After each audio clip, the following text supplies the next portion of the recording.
এক ক্লিকে ইউটিউব খুললেন, প্রিয় বাংলাদেশি নিউজ চ্যানেল খুঁজছেন, কিন্তু স্ক্রিনে ভেসে উঠছে সরকারি নির্দেশে এই কন্টেন্ট ভারতে দেখা যাচ্ছে না।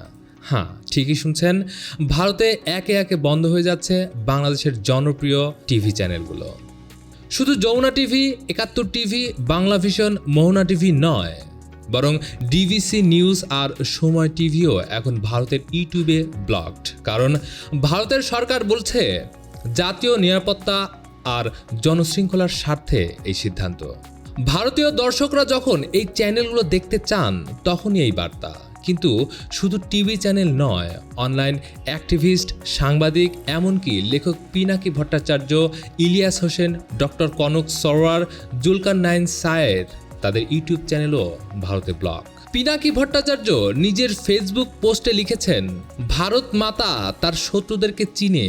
আর সাংবাদিক জুলকারনাইন বলেছেন, কবে ইউটিউব চ্যানেল একটা খুলছিলাম, তেমন কিছুই পোস্ট করি না, ওইটাও ব্যান্ড।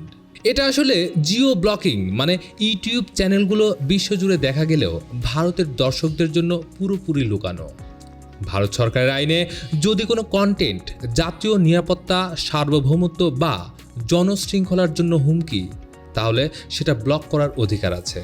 শুধু বাংলাদেশ নয়, সম্প্রতি 16টি পাকিস্তানি ইউটিউব চ্যানেলও একইভাবে ভারতে ব্লক করা হয়েছে। এমনকি মাত্র একদিন আগে ৮,০০০-এর বেশি সোশ্যাল মিডিয়া অ্যাকাউন্ট ব্লক করেছে ভারত সরকার। তাদের যুক্তি, ভুয়া তথ্য ছড়ানো, উস্কানিমূলক কন্টেন্ট, এসব ঠেকাতেই কঠোর পদক্ষেপ। এদিকে বাংলাদেশের পক্ষ থেকে বলা হচ্ছে, এটা শুধু দর্শকদের অধিকার নয়, এটা আন্তর্জাতিক নিয়মেরও লঙ্ঘন।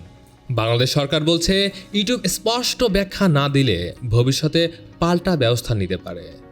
তাহলে প্রশ্ন, এভাবে এক দেশের কন্টেন্ট আর এক দেশে ব্লক করা কি ঠিক, নাকি এটা নতুন কোনো ডিজিটাল কূটনীতির শুরু?